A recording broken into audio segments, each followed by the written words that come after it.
Today we have our good friend Oksana Esperard with us. If you haven't met her yet, she's a regular. Oksana is a well-being strategist, mindfulness and meditation coach, international speaker, and a best-selling author. Utilizing her extensive practice and multicultural background, Oksana leads online wellness programs and in-person retreats for small businesses and Inc. 500 companies around the world, including but not limited to companies like Microsoft, BuzzFeed, YPO, EO, etc. After overcoming her struggle with severe anxiety and suicidal thoughts, Oksana shared her story in her best-selling book, Next Level You, which is available for order on her site and now available on Audible as well. Today, we're going to be talking about the new year as an opportunity for us to think about time and change. During this season, we often reflect on the past and reevaluate our strategy and goals for the coming months. But science has repeatedly shown us that we mainly operate on beliefs, values, and habits that are mostly unconscious. So how can we ensure that our current methods of thinking are the most effective way to plan for the future? So today in this webinar, Oksana will uncover how to sharpen our awareness of our unconscious thoughts and beliefs to improve our everyday thinking, reposition our perspective on change to recognize opportunity and minimize stress, implement research-based tools and tips to practice a successful relationship with time. We also have a special guest with us, Kristen McLean from the Vivid Ink Company. Kristen and her team transform spoken word into lasting and actionable works of art. So in your recap, coming to your inbox the next 24 hours, you'll all have this really beautiful, unique piece of art that's like a drawing of the webinar today. One last reminder, this is an interactive session, so look at the bottom of your screen. You have a Q&A button and a chat button that is now enabled. So we encourage you to use both of those if you have any questions or comments for Oksana. I'm going to go ahead and turn it over. Thank you, Leah. So excited to be back. Don't disappear entirely. I want to have conversations sometimes. So I mean to have this as an interactive session. I do have slides to keep us on track and grounded, but I do want participation. Leah will help me to do the chat. That being said, let's begin. I will share the slides so we can have this as our base. So today, to sum up what Leah said, we will talk about time, we'll talk about change and our thinking process in general of whatever change adjustments you want to make. And we will relate that to time because that's one of the most frequent things that we stumble and have difficulty with. So I have a few questions for you before we begin, more like an intellectual quiz. Do you know, or are you aware who created the first clock and why? Leah, don't help because you saw the slides already, so I wanted to make sure. There's also a raise hand button at the bottom if you guys want to take a shot at the answer. Got lots of ways to participate. Oh, we actually have beautiful shares continuing all these inspirations of what you guys done for the first New Year. So congratulations. It seems like a lot of people just dived into the first couple of weeks and really upping their well-being, especially the ones that are here. So do you know who created the first clock and why? What nationality or country or nation, I would say, just to give you a little idea.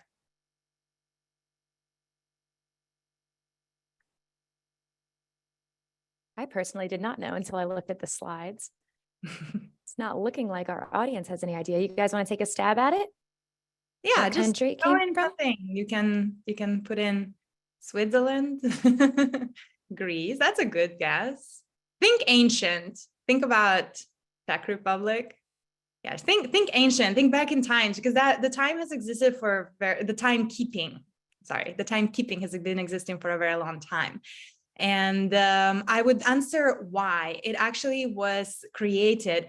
Really good guess on my end, but the winner is Egyptians. So yes, I see now the things are coming in. So Egyptians, yes.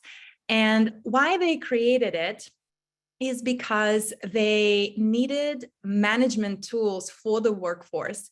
So literally the timekeeping was created as soon as employment started. I think at that time it was more like slavery, but I don't want to speak about something that I don't exactly know. So the timekeeping was about division of 12 hours during the day, and then they kept the stars to do 12 hours at night. And it was very approximate. They kept about an hour range on both ends to have this leeway for themselves. And the obelisks was divided the shadow there were 12 division on the ground, and they were dividing it. I have another one for you is why 60 seconds, 60 minutes, we have this system that we're using, and 60 is a really odd number because it's not something that you'll easily find. So the ancient Egyptians are originated of 24 hours days. Yes, exactly. So it kind of started there. And honestly, back in those times, don't really know if Mayans or other civilizations were timekeeping already. It's just the most known one. So we kind of stick there. Why 60 seconds? Does anybody know? How did we arrive there? We have all this form. And I would just say, no idea. I would just say that the timekeeping concept was up until 1800s was really divided by whoever in which time zone, whoever wanted to keep the time. It wasn't actually accurate. It was all over the place and was mostly related to the church. So that's why most of the towns have this really high tall towers of church ringing the bell. And whenever the churchman was ringing the bell, that was the hour, but it wasn't the same at any given moment for any given city. So until we had England streamlining that a little bit in 1800s, it was really all over the place. So I would show you the answer of why 60 seconds. It's actually Babylonians, Samaritans, that created this system, which was comfortable to count on hands. We have 4 divisions here, so 4 and 3 divisions on each finger. So if you look at this 1, 2, 3, and then we have 4 fingers. So that is 12, and then you will count 5 on another hand. So it became 60, and it became a very convenient idea. But the reason why am I even sharing this with you is to point out that we have a lot of concepts as humanity about what is time and how we're keeping and why. But we also have a lot of beliefs and conceptions about it. One that I found is pretty good for me. The bad news, the time is flying. The good news, and that you are the pilot. So there are these conceptions of time flies, time is money, time is finite. Which ones do you know or abide by as you either grow up or your family put pressure or people around you? Like, what is the most common saying that you use when it comes to time? Mine is definitely time flies. Constantly using it, constantly using it. Time is money. Yes, I mentioned that one. Any new ones, just keep typing. We will read them in just a little bit. And all of this is really for us to point out time is of the essence. Yes. Time is now. I like this one. Time awaits for no one. Time is precious. Yes, yes, yes. So the reason why we're talking about it, because in reality, if we look at the facts, if we look how the timekeeping was created, it's just a human concept. And we really cannot wish for more time. We really cannot create more time because it's something that is already created. It doesn't really exist. It's the flow of life, flow of energy that is happening. But what we want to look at of how to what's called maximize the time or get the most out of our time on earth or get the most of our time during work is to streamline our actions. And that is a different concept or different thinking that I wanted to explore with us today is what prevents us from acting differently, thinking differently, doing more during the day, procrastinating less, being happier in general, being more productive, whatever equality of success you have is the definition in your universe. And one of the things about it is we've talked, I think the previous webinar, if you haven't watched that one, we talked about resiliency.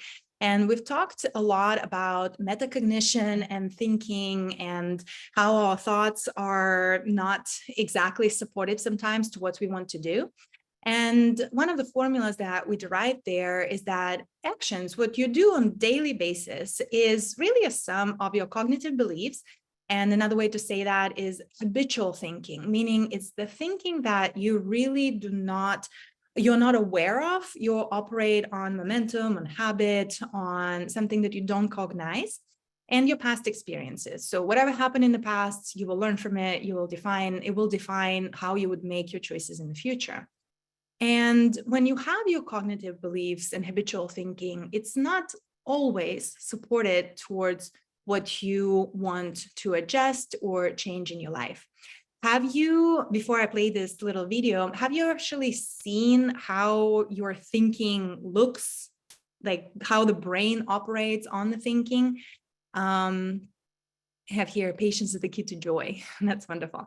So most people don't actually understand how our thoughts created in our brain. This is quite old video. That's why the resolution is not very good, but I haven't found anything better to illustrate since then, except for some computer graphics. This is actually the real neurons and real neural connections that happen.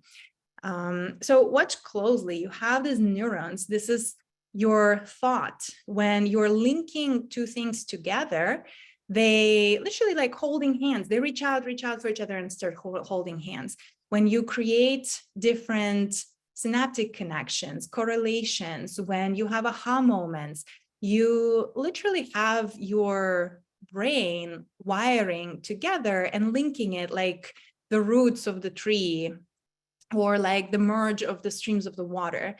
And it's quite profound because we have nets and nets and nets of those networks that are either strengthened by our habitual thinking, and the more ingrained in the habit you are, the stronger those networks are. And whenever you want to change something, you really need to stop using those networks for them to unlink. The same way how they're linking here, they would unlink. And that unlinking is called pruning. So whenever those branches reaching out and you're thinking and you're reinforcing that connection, they get stronger, they get binded more and more and more and more into a wide net. Whenever you're not using it, you will lose that connection over time. The habit, the thinking, the action will fall off. And I wanted to explain this before we jump in, because if you understand technicality of what is happening with you, it's easier to find your way of what will work for you. And today we will talk about some possibilities and opportunities, but I want you ideally to choose at least one thing to work on, because losing these connections that are very strong is not as easy as you just seen the explanation. And you all know of how to adapt to the new habits. So why do we want to do this? Why do we even talk about breaking and losing neural connections? Is because it's another way of saying how to change our thinking, how to create more positive mindset, how to be more productive, how to be more successful in whatever way you define your success. And in order for us to create new possibilities, new opportunities, and this is what my work mission is all about, is opportunities, new different possibilities for professionals, then we need to use different ways of getting there. And when we talk about professional setting, when we talk about companies, there usually a lot of focus on tangible factors. These are our strategies, organizational rules and behaviors. This is even the company culture. This is your basic setting in the office or in the home office, computer and other skills. Intangible factors, also known as soft skills, are worked on more these days, but not enough. And strangely, they're actually not prioritized by professionals themselves, because we're so caught up in the minutiae of doing. And today I wanted to specifically talk about improving these factors in the aspect of time. Since we started with time, I kind of wanted to go there and give some practical tools in that range, because I think we all want more time in our days so we can achieve a little more or find more joy. So I want to pause for just a second to see how are you guys doing? Is this lending? Is this relevant? Where are you at? If you can share your experience. Leah, what about you? Any aha moments so far? Honestly, seeing the video of the neurons connecting, was it neurons? That was very, very interesting to see. I've never seen that before, and I never knew that physically that's how thoughts worked. So that was impressive. Someone else said loved the neural network video. Yeah, it's once we understand that it's our own making within our brain, then it's a little easier to change, even though it's still depending of how much of a bind is there. So glad you enjoyed it. So my idea today is to challenge our thinking. Like, we want to think differently. And a lot of times we have a lot of open-mindedness. We want the change. We are excited about getting things done, but then we start implementing it even, but then time goes by and we revert to the old habits. And it's just interesting saying, and especially in the workplace, whenever we talk about the changes of, we're working from home, then we're working from the office, then we're working from home in the office and integrated. There's a lot of turnover. So a lot of team members are rotating and moving. So their economy is not doing great. There's a lot of constant change that is coming upon us. And whether we want to admit it openly and closely, we resist it because that's the nature of our brain. That's the nature of our body. They love routine. They love stability. They're wired to look for comfort and energy saving. And we talk about it again extensively in other webinars, but I wanted to bring that back and point out that change is hard. And therefore, today, I wanted to introduce a little different take on change, because in my experience, and see if that resonates, maybe this is not your experience, but in my experience, when I hear word change right now, even though we try to talk about positive changes, I feel like it's lack of freedom. I feel like it's something that is imposed on me. I feel like there's no control because it's nothing that I can do about. And as a result, it becomes sudden or overwhelming or prolonged, and it doesn't feel empowering. So in my life and work, I've decided to shift that word and shift my understanding or perception of it to adjustment, meaning that I need to adjust just a few things to be more aligned with the current flow of things, to be more aligned with the current situation, whether it's at work or at home, whether it's global circumstances like pandemics, economies, wars, and other things. And when I think about adjustment, I feel that I'm in control because I am choosing the course and direction. I am also doing it incrementally. It's not everything at once. I'm doing incremental adjustments. And so it gives me a little bit more of comfort that way. It's gradual and it's on my own terms. And as a result, we have little less resistance towards it when we think about incremental adjustments versus change, boom, heavy, need to change right now. I also wanted to check in with you and see if this is also your experience. I feel that when we need to change anything or adjust, it's actually an individual bodily experience. What do I mean by that? Think about our transitioning first from, we needed to transition from offices to homes when COVID hit. Now it's kind of backwards movement from homes to the offices, some hybrid, some still working from home. And if you talk to at least 10 people, there will be different tonalities to it. Some people are very happy to work only from home. Some people are not happy to work from home at all. Some people are not happy to do commute, even part-time. Some people are happy to do commute part-time. So at least you have 4 variations, and there is different emotional scope to it. And why is so?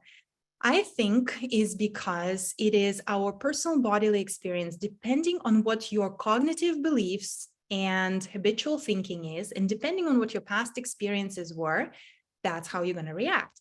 The same thing with, let's say you have a change in boss or a teammate. If you liked the person that is leaving, you will have a totally different experience if you dislike them and didn't get along. Does that sound true for you as well? That is really how you are perceiving the things. I want to see if you guys are still engaged. Leah, is that your experience? Do you resonate that it's individual whenever it comes to change? Yes, and also I find that like what you were talking about with feeling like you have more control with adjustment over change. Sometimes it feels like change when you do it all at once like that, kind of promotes like a burnout, like you're more likely to get exhausted of it quicker. If you try to go 100% all at once, whereas the adjustments, those micro habits, those little daily changes seem much more manageable and have a lot more longevity. So I think that's a really valid point, that the way you look at the change, really, really has an impact on your long-term success. Wonderful. So, and I see here in the chat, yeah, sounds true. Absolutely, absolutely, yes. Great. So micro adjustment in our thinking already happened. That's wonderful. I see here, figuring out what part of change is in your control is what makes it work for me. Yes, that's what I would call the adjustment. You're figuring out that one piece of what is working for you. So in order to make it actionable and practical, I want you to think about 3 ways. If you're going through any change or transformation, or you have set the goal for your personal and professional life, I want you to think about right now how you can make it a pleasant experience in 3 ways. So whatever transition, adjustment, change, how you want to call it, you are going through or set the course on going through, how you can make it pleasant, more aligned, more enjoyable for yourself in 3 ways. So think about that on the back of mind and feel free to share so we all can get inspired for what are the ideas. So let's move in then with our concept of time change, or our perceptions of time, how we are thinking about the time. And here again, I wanted to break out 2 concepts because it's important that we understand what we're working on. There are tools and there are skills. Think about if you are given the best knives, the best equipment, pan sources, the best food quality of produce, the best kitchen equipment and appliances, does that automatically make you a 5-star excellent celebrity chef? My answer would be no. The same thing if you are giving the latest hair colors, the sharpest scissors, the best chairs, it does not make you automatically the great hairdresser. And that's where we are pitfalling again sometimes, especially in the work environment. We're too focused on tools and not enough on sharpening our skills. So I want to talk about our skill set of how to be more versatile and elegant with our time, which actually is our actions, that how we use that allocated time. So I'll focus on 3 skills that has been studied as important. This is by Harvard Business Review. They did a study of about 1,200 professionals, and they evaluated 3 skills that they discovered are important. And there's all 3 of them. I'll move my cursor to be effective in managing the time, using the time. So one is awareness, which is defined as thinking and feeling realistically about your time. Arrangement, these are your pure organizational skills, how you operate your schedule and everything in between. And there is adaptation. Here we're talking about operating under high pressure and stress and times where things are out of your control. So high pressured environments. So let's talk a little bit about self-awareness. And when they did this study, they actually realized that professionals are usually focused on arrangement skills. So awareness, arrangement, adaptation. And arrangement skills are supported by employers as well, by work environments as well. When we focus only on one of those skills, we're missing 2/3 of the skill set. And that's why our attempts for change or adaptation are not always successful.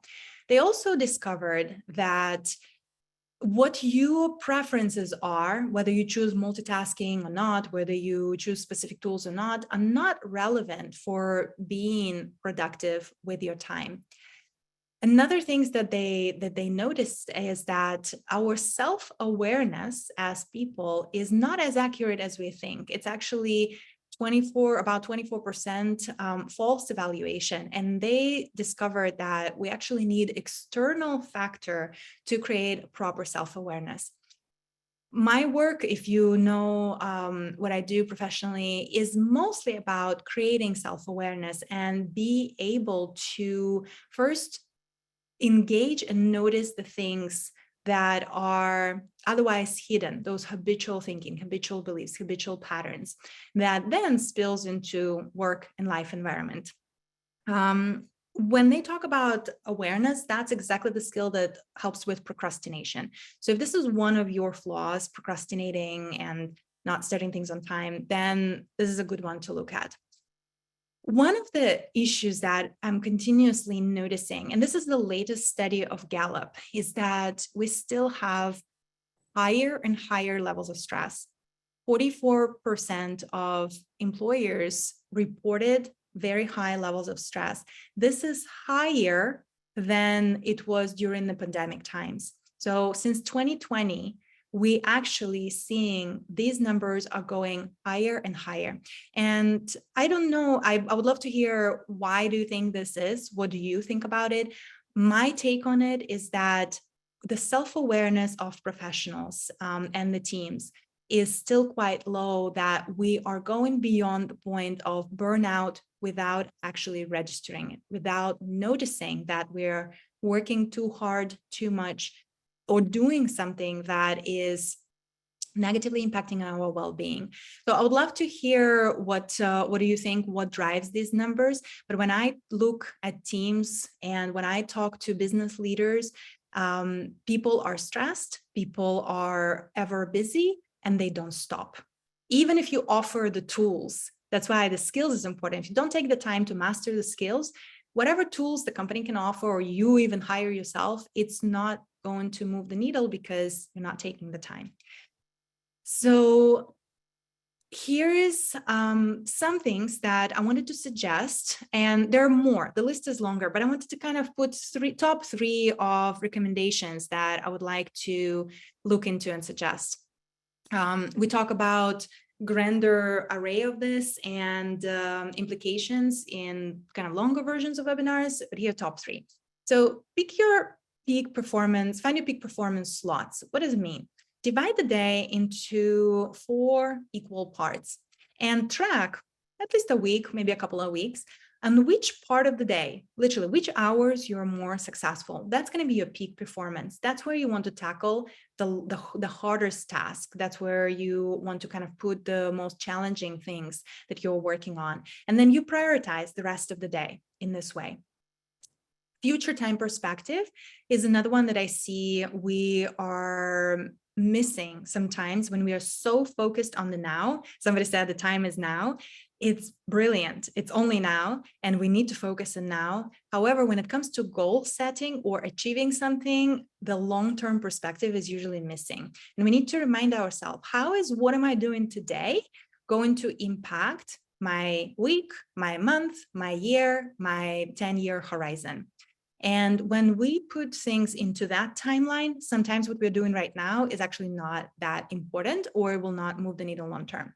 And rethinking often. Here, I cannot help but thinking about NASA. NASA, the company that launches the rockets into space, they actually failed to rethink. You would think like they are the ones who are looking into the universe and galaxies and creating things, and they're supposed to rethink things all the time. But no, even them got so stuck in the routine that they were having too many crashes without rethinking the basics of what was happening. And only when they changed the culture and they were rethinking, and by the way, the recommendation to rethink is at least 4 times.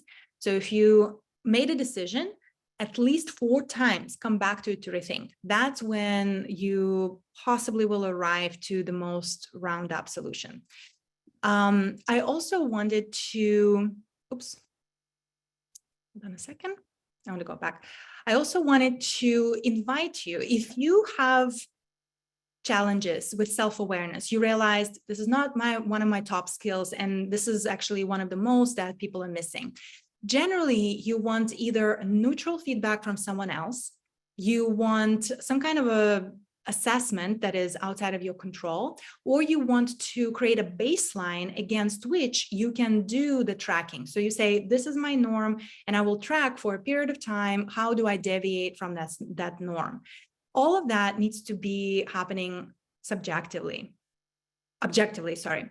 If you are struggling and you don't have anyone to get to that feedback, I'm offering you the opportunity to schedule something with me where we can work on whatever strategy you can implement for the next month, even a year, in order to get better self-awareness. By the way, mindfulness, meditation, I've seen some of you guys practicing that, are one of the best tools proven by science to create better self-awareness and self-regulation. So I wanted to also put full disclosure, that is not a free offering, because I want honest inquiries for people that will actually do something with it. So upfront in there, but if you need extra help, please reach out. So do we have the answer to why the stress percentage has increased? No, nobody typed in. You guys, if you have your ideas or examples of why stress increased for your relatives, for your colleagues, please type them in. I would love to know what's happening in the universe. In the meantime, we'll dive in too much change. Yes, that's for sure. So in the meantime, let's dive into the second skill set, arrangement skills. We're not going to spend too much time on this one because it's actually one of the most well-practiced ones. It's your toolkits, it's your apps, it's your calendars, it's the organizational structure. One thing that I will kind of encourage us to think differently about is this saying. If you are stressed with work, don't think about organizing your work so then you can take care of the rest of your life. Take control of your life, get into your well-being, get into your mindset, start thinking things differently in the whole life of yours, and then work will fall into place. So this would be the invitation to think about here. We talked about the change. I like the saying, it's a little sarcastic, I think. It is not necessary to change. Survival is not mandatory. So even though we kind of rained on change a little bit and we talk about adjustment, I see here that there is lots of change, constant, and it's very fast. And unfortunately, if we don't move with it, we are either deeply uncomfortable or we're really not doing well. So we must adjust whatever way it would work for you. So how do we develop arrangement skills? And I actually wanted to read a few comments of why do we have stress increase? Too much change, a feeling of uncertainty, lack of clarity of what's important. We're living up to other expectations instead of ours, and we're processing too much these days. I think all of these ring true for me. Definitely, I would see why we're not doing sometimes well on the mental plane.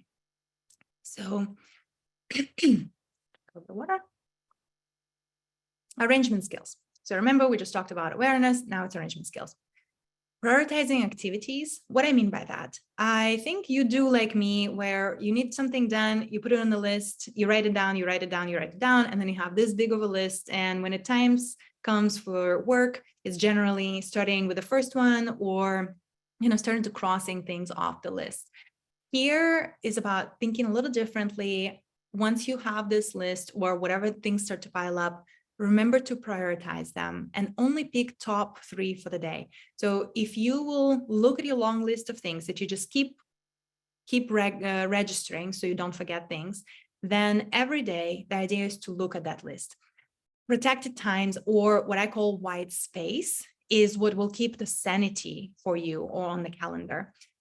This is the time that you schedule for your gyms, for your meditations, for your family time. And when I talk about scheduling, physically putting it on the calendar will make huge difference. Breaks, talked a lot about breaks. If you're not yet scheduling your breaks on your calendar, chances are you're going from meeting to meeting to meeting to meeting, sometimes even not having the time to go to the bathroom. And if whatever changes that are coming at you are too grand, too overwhelming, or you're feeling like you're doing so much, but you're not moving along towards your goals, try half sizing them, try reducing to smaller and smaller increments until that size works for you in whatever shape or form that works. I hope that resonates. What are you thinking about these so far, guys? We only have one more to go. I think the prioritization is huge because, like you said, what really rang true for me was creating that list every day that just keeps building and building, and not taking the time to really go, okay, what do I have to get done today? What do I need to get done this week? And what can kind of sit on the tentative radar list? I think that's huge. And then also protecting your time. I know a lot of people at Petra have started practicing like a focus period during the day, where they go, okay, I'm going to block these 2 hours, and this is where I'm going to get those top 3 things done today. And I'm not taking calls and I'm not taking meetings. And it just gives you that protected time. So at the end of the day, you're not going, wow, I didn't get around to this. You intentionally have that time set up to tackle the big things. Yeah, it's not unknown. That's another thing. These are not unknown things. I think we've heard about them one way or the other. It's just there's so much information all the time that we forget the basics. And if today we can pick one out of all of this, pick one and work on it for the next month, and then pick another one and work for the next month, guarantee improvement. There is just no way around it. So another question for you, how are you handling challenges and urgencies? Meaning, what is emotional and physical perspective for you? How are you operating under pressure? Do you get anxious and stressed? Whenever those changes are coming that are constant, how are you feeling inside your body? Are you cranked up, burning heat, or are you zen and chilled and welcoming everything that coming to you? What's your experience?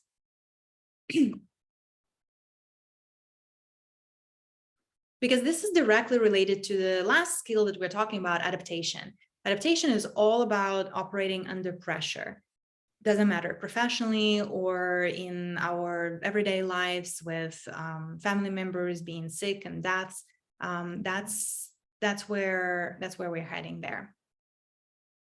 Get stress always right now. So stress, I'm assuming there's just a lot of heat, a lot of agitation, anxieties, worries, labeling not feeling too well doing that.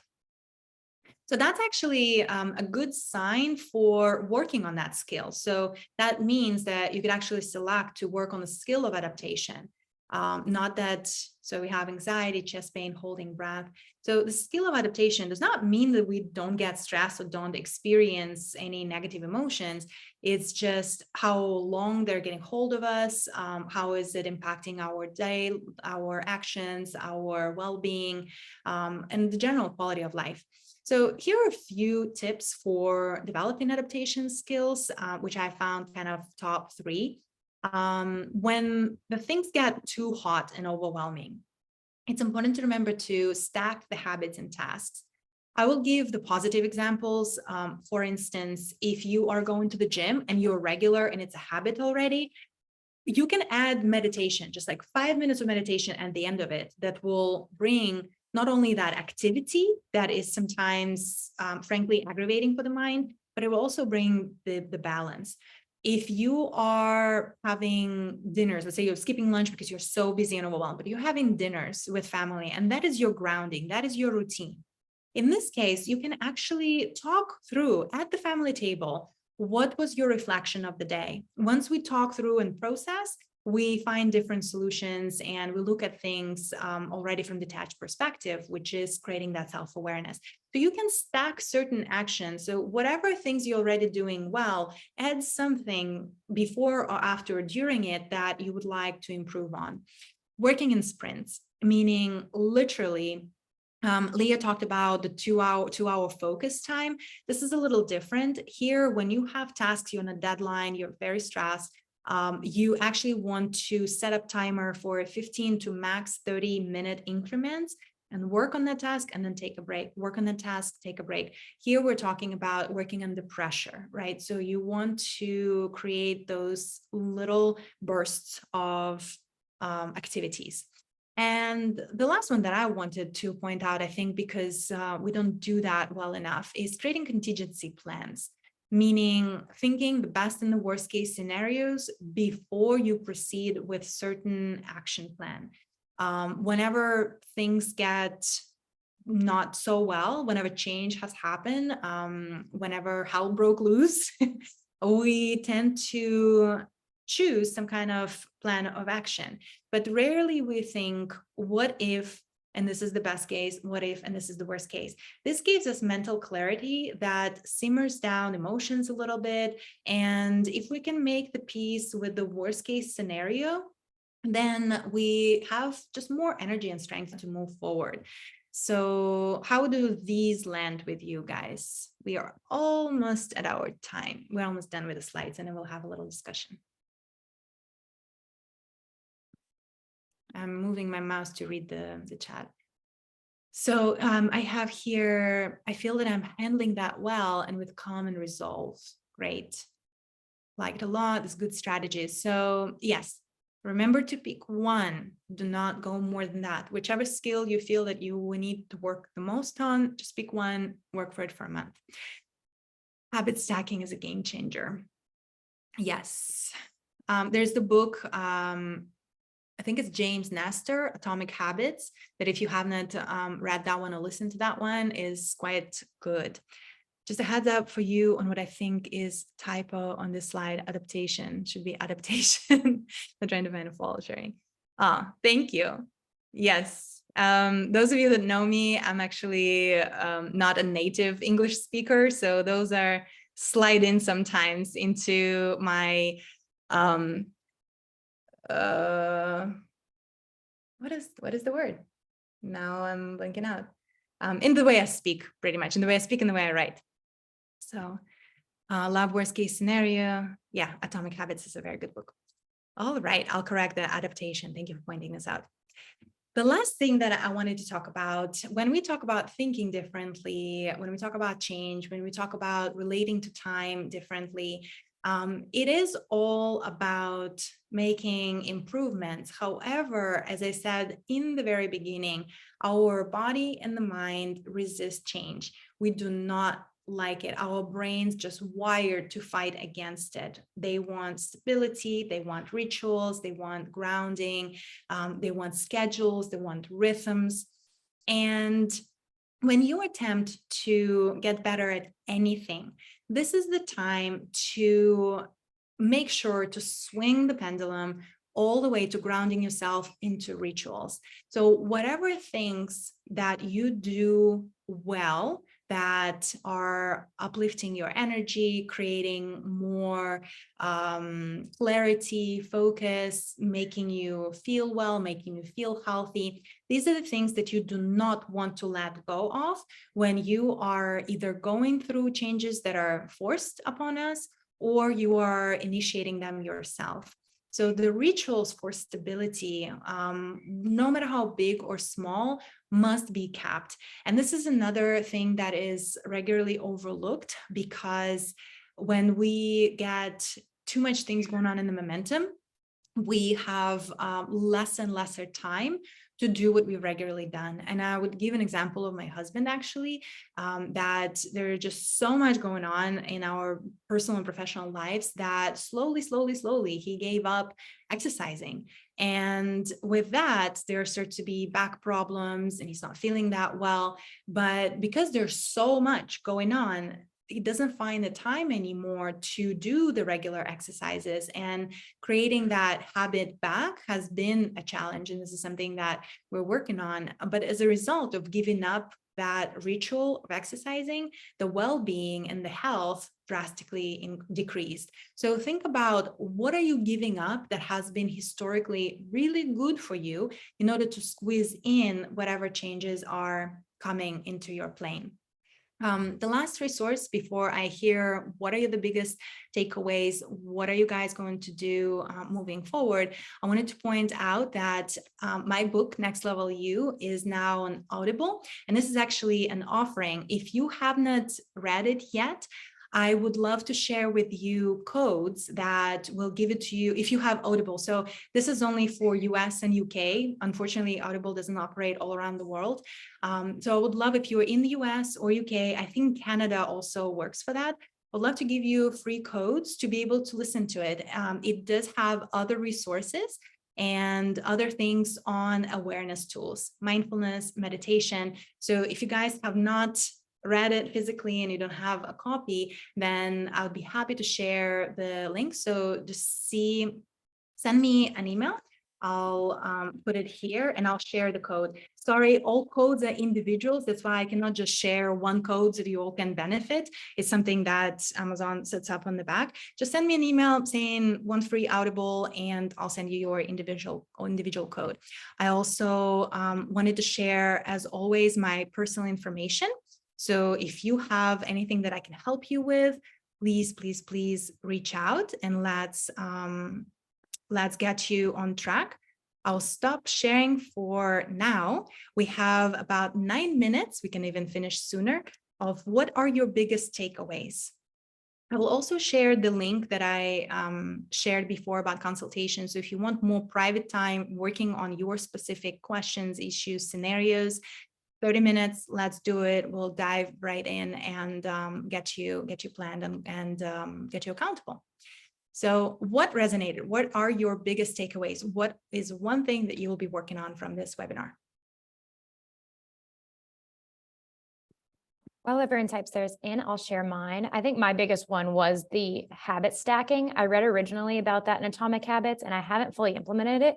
But now that I have a few really structured habits in my day, I think it would be a good way to add a few more in. We have a couple comments here. I love the idea of creating rituals and also finding peak time slots. I love your mindset shift from change to adjustment, going to use with myself and members. Emily said she agrees with me. Blocking time off to focus on my top priority for the day. Change is so important to understand. Focus on one thing at a time and pick my top 3 things. Focus time, not leaving until the outcome is complete. So lots of top takeaways here. Wonderful. Anything that you guys we have now on more adjustment mindset, planning breaks. So pick one, because again, I see 2 things together. If you want to get to the point, pick one or the other, work on it on the month, and then work on the other one.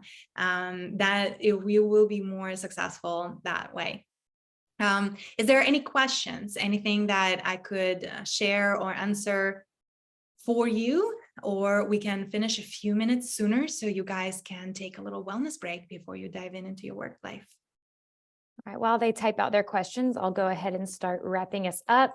Thank you guys so much for attending. You'll receive a recap in the next 24 hours that will include all the resources that Oksana has mentioned, and then a link to rewatch this webinar or to share it with your team. Be sure to check out petracoach.com and click on our events tab to see all of our other upcoming workshops and webinars. And you can also view some of the previous ones there. Like Oksana mentioned, she has a previous one on habits. Cognitive. Actually, it's actually called the resiliency. We talk about resiliency, but we talked a lot about habits there, because resiliency is us not letting go of our habits. So if you look at the Petra and put resilience, then you will be able to find our webinar from before. And we talked some about habits and metacognition and mindfulness as well there.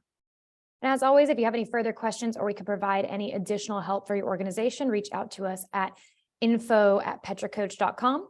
I'm going to check the chat box here. Jim asked, so you have a paperback book? Yes. So the paperback is available on Amazon, pretty much worldwide. And I wanted to share my contact in a chat. So yes, there is paperback.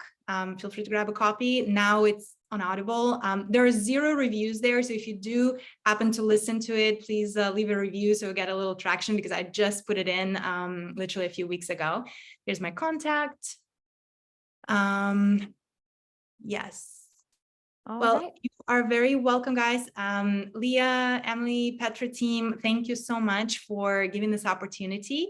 Looking forward to more work together, and wishing everyone a very fantastic 2023, despite any changes that life and the world brings us. And please reach out if I can be of further help. Oksana, thank you so much for being with us today. And you guys keep an eye out for that recap coming to your inboxes. Everyone have a great Thursday.